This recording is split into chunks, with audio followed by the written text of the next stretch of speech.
Հայաստանը այս ընտրական պրոցեսներից առաջ հետաքրքիր իրավիճակում է, մի տարօրինակ բան կա, իշխանության հիմնական առաջատար մրցակիցը գտնում է կալանքի տակ 9 ամիս, հաստատիորեն իշխանությունը պայքարում է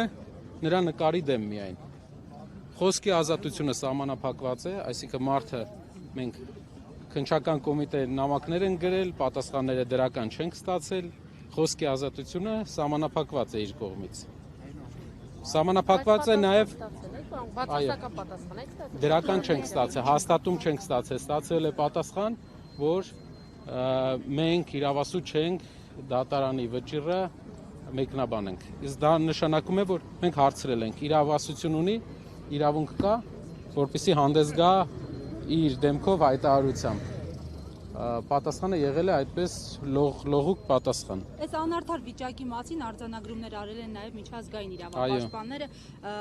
երեք հենց այդ մասին նախնական գնահատողական մոնիթորինգի արդյունքներ են հրապարակվել։ Ինչ կփոխեն այս հայտարարությունները եւ ել ինչ արձանագրումներ ունեք, որոնց մասին հանրությունը տեղյակ չէ։ Պատկերացրեք մի իրավիճակ մեր երկրում, որը երբեք գրեթե չի եղել։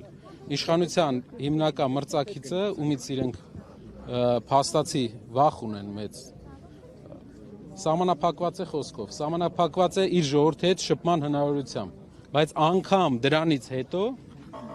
հարցումները, բոլոր հարցումները ցույց են տալիս, որ մեր հասարակությունը աջակցում է Սամվել Կարապետյանին եւ Սամվել Կարապետյանի ուժին, եւ մեր հասարակությունը մեծ փոփոխության կարիք ունի, անգամ իրենց հարցումներով իրենք ընդամենը հասարակության 24%-ի աջակցությունն են վայելում, 75%-ը, 70%-ը մեր հասարակության դեմ է։ Նրանք պայքարելով Սամվել Կարապետյանի նկարի դեմ, հաստորեն նկարիցել են պարտվում։ Ասում են թող հեռախոսը վերցնի լայվ մոտ, նվիրում էին, ես երևի միջոցով Այսպես պատասխանեմ, դիմել ենք քննչականին, քննչականը պատասխանել է, որ իրավասու չէ մեկնաբանել։ Պրոբացիան կարող ենք մի հատ էլ դիմել, մեր փաստաբանները 2 անգամ դիմել են։ Բայց եթե այստեղ եմ ասում, եթե հնարավորությունը տրվի, դա շատ կարևոր փոփոխություն է։ Եթե բաց չթողնեն նորից կալանքից, ինչ է։ Դուք պատկերացնում եք, մարդը գնում է ընտրության, իր մրցակցին, հիմնական մրցակցից ումից վախենում է, բոլոր սահմանափակումները կիրառում է նրա նկատմամբ, բայց էլի չի կարողանում։ Սամվել Կարապետյանը ներողությունում է փորձել ճնշել։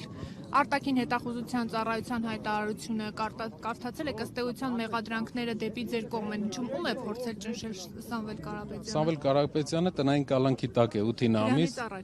Դրանից առաջ։ Հետաքրքիր է։ Արտաքին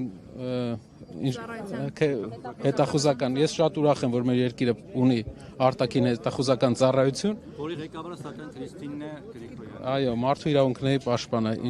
նախկին։ Շատ ուրախ եմ, որ ունի այդ ծառայությունը, բայց այդ ծառայությունը միայն ներքին գործերի մասին է խոսում, ոնց որ դարձել է ներքին գործերը մեկնաբանող, երկրի ներքին քաղաքական կյանքը մեկնաբանող կառույց։ Հուսով եմ այդ ծառայությունը շատ մեծ գործ ունի Հայաստանում մեր հակառակորդ երկրների կողմից ազդեցության գոտիների ավելացման դեմ պայքարելու։ Ռուսաստանից մարդիկ եք պատրաստում բերել։ Հաշվի առնելով, որ օրեր առաջ վերաքննիչ դատարանը չբավարարեց բողոքը եւ պարոն Կարապետյանը կրկին մնաց տնային կալանքի։ Ես կարծում եմ, որ վերջին հարցումներից հետո, մարդկանց կարծիքի ուսումնասիրություններից հետո նրանց վախը ավելացել է եւ նրանք ամեն ինչ անելու են, որ Կարապետյանը մնա կալանքի տակ, Կարապետյանը չշփվի իր ժողովրդի հետ։